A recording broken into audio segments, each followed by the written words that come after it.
Hey guys, it's been a while since I've actually done a video review. I think the last one I did was back when The Amazing Spider-Man 2 came out. Um, and that was back when I was living in Eugene. So I'm missing my partner in crime, Christian. But for now, I will try to keep you informed about my opinions on this new um, series of summer blockbusters. So, the first one to start off the season is Avengers: Age of Ultron. I'm going to try and keep this brief, and I'm going to try and avoid spoilers, and really, there's nothing I can say. Even if I do spoil it right here, there's nothing I can say that'll probably... If you're a fan of the Marvel Cinematic Universe, you're going to see this movie, and odds are you probably already have. Um, but I'm still going to avoid spoilers because I'm not a dick. So, what can I say about this? It's the Avengers. It's exactly what you expect it to be. It's big, it's loud, it's funny, charming, menacing, exciting. It's everything you expect. And that's why I didn't really want to see it to begin with. Okay, I should rephrase that. I did want to see this, but I wasn't so excited to see this. Like, I could have probably, like, been really busy and missed this movie, and I probably would have been totally okay with it. Because from the ever since the trailer came out, ever since I figured out ever since they released the plot of the movie, like, it's all about Ultron. I'm not saying that's a bad thing. I'm just saying it's obviously filler. It's a filler movie with Marvel's biggest franchise right now. It's filler. It's using the Avengers as filler. And what I mean by that is, ever since the first Avengers movie, they've been hinting at something more, something bigger, something huge. And that is the Infinity Gauntlet series. And I'm not going to explain what that is to those who aren't educated, or I'm not going to say who are not nerdy enough to know what that is. But essentially, that's just like one big galaxy war or something like that. Just think of it like big space god power kind of thing for those who don't really know. I think the movie that actually best explained it was Guardians of the Galaxy, but that was so brief. Anyways, Marvel's been like hinting at that, and it's been building and building and building towards this. This is the end game. And when I saw this movie, Age of Ultron, I really did not feel like it was pushing the story towards that in any way. I mean, there are lines in this movie that definitely are hinting at what the future holds for this franchise. And they do some things with the Infinity Gem. A lot of, if you've seen pictures, like promotional pictures, you probably already know.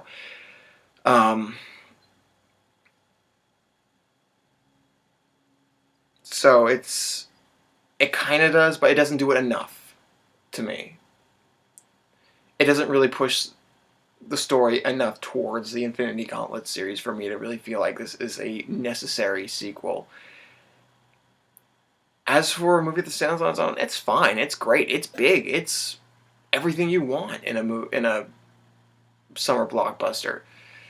And really, that's also kind of my problem. It didn't surprise me. I mean, there were like sometimes like there are like those moments where you feel like, oh wow, they're really gonna go through with this. They're like really like you feel like this movie's got some balls and it's actually going to do something that the fans are going to hate or they're really going to react like negatively towards. But then they just kind of like, oh nope, we were just kidding. I think some of you might already know. And then there are it has to do with Jarvis. What I'm referring to, it has to do with the AI in Iron Man's suit, Jarvis. But then again, I never followed the comics, so I don't really know what if they did in the movies is what they did in the comics. I don't know. And I do realize the hypocrisy of me saying for those who are not nerdy enough to understand. Yeah, whatever. I wiki it. So there's that, and there's also something I don't know if this was ever a thing in the comics, but there's like a romance between the Hulk and Black Widow.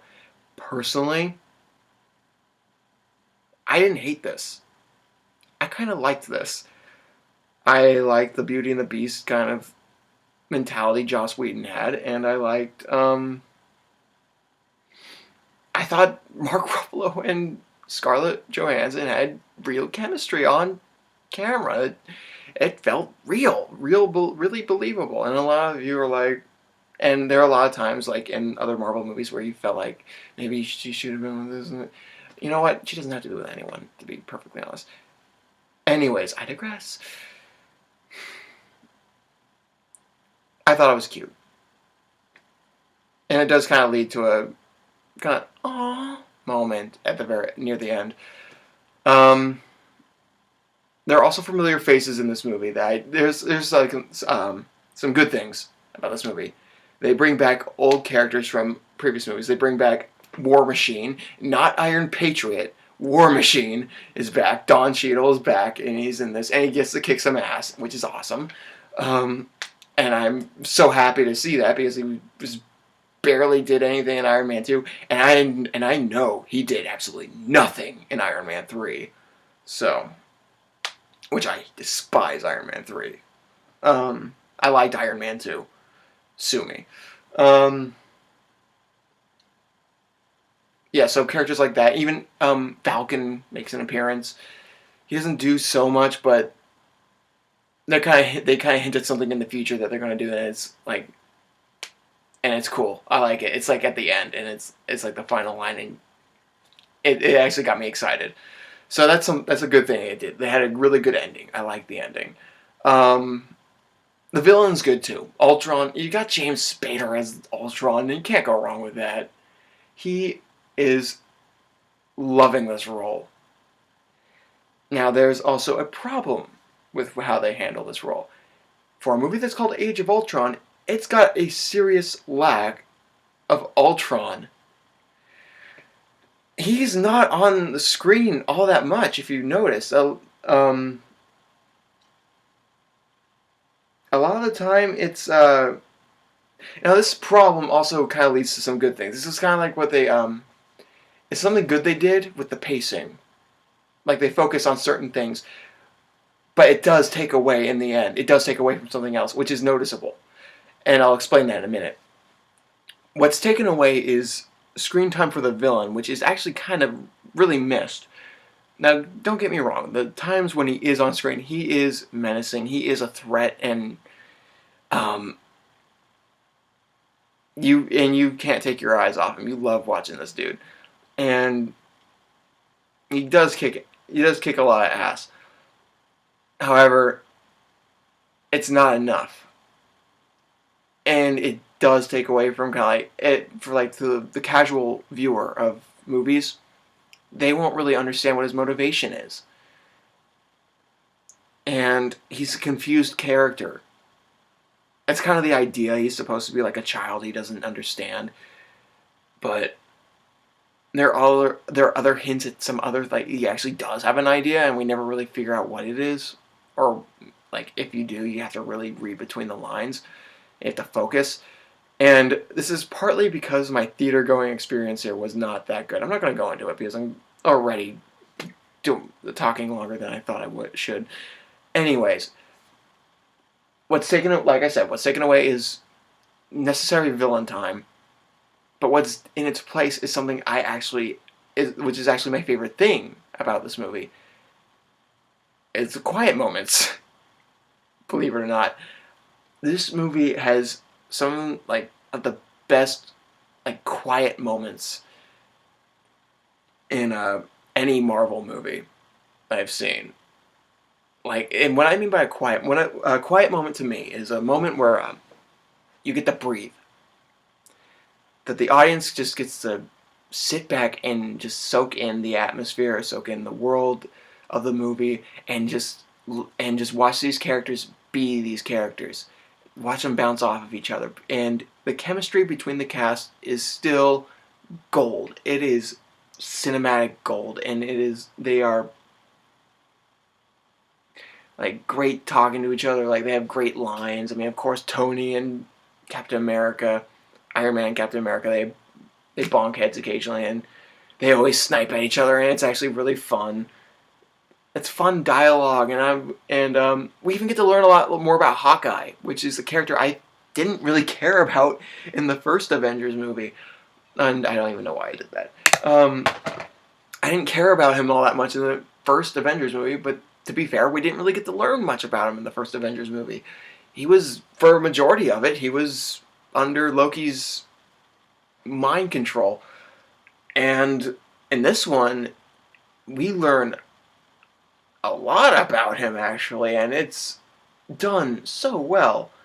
I'm not going to spoil it, but there's like this moment in the safe house. There's a safe house scene, and that's one of my favorite scenes in the movie. In fact, it's tied for my favorite scene. My other favorite scene is like very early on, like this party, which again, it's not very quiet, but it's a moment where these characters. Oh gosh, I need to collect my thoughts. Focus, Mario. The safe house scene. It's quiet. It's like a farmhouse. It's like that scene in the first Ninja Turtles movie where they escape New York and they go to April O'Neil's farmhouse. It's a lot like that, actually. I actually joked with my brother about it, but he kind of just like... Anyway. And it kind of has the same effect as it did in Ninja Turtles. It's quiet. It's nice. It's atmospheric. And it lets these characters be these characters, and they let them bounce off each other, and it's a ton of fun to watch that. And I wish it could have lasted longer, honestly. The other scene I was talking about was early on, but there's this party scene because they like the big goal for the Avengers was to get Loki's staff, and they finally got it very early on, and they're partying it up. So and they're joking around. They're like playing these games, like they're all trying to pick up Thor's hammer, and it's great and it's funny, and they each have their own great moments. It's these great lines. Don Cheadle has this funny line where he's trying to tell a story and sound badass, but he ends up talking to the wrong people about it. Anyway, it's a good movie. It's unbalanced, but so was the first one, actually, to be honest. I think the pacing is a bit better in this one, but I think it needed more Ultron. I think it needed to focus a bit more on the whole, there's a lot, like a bigger world outside our planet kind of thing, and that needed to play a bigger role in this movie. If that makes any sense. I know I'm rambling right now, and it's difficult to follow because I'm not a good conversationalist. Even in front of a camera, I'm not that good at talking. I stammer a lot, and I'm doing it again. Stammering again and going on tangents, and it's hard to follow. I understand. That's probably why I'm not that popular here. Anyways, I hope what I said made some sort of sense, but that is my 2 cents on this movie. It's a good movie. It's a good way to start the summer blockbuster season, and it's you probably already are going to see this movie regardless what I have to say. So, yeah, that's Age of Ultron in a nutshell. It's good. It's not as good as Guardians of the Galaxy, though. Not going to say that much. But it's good. Check it out.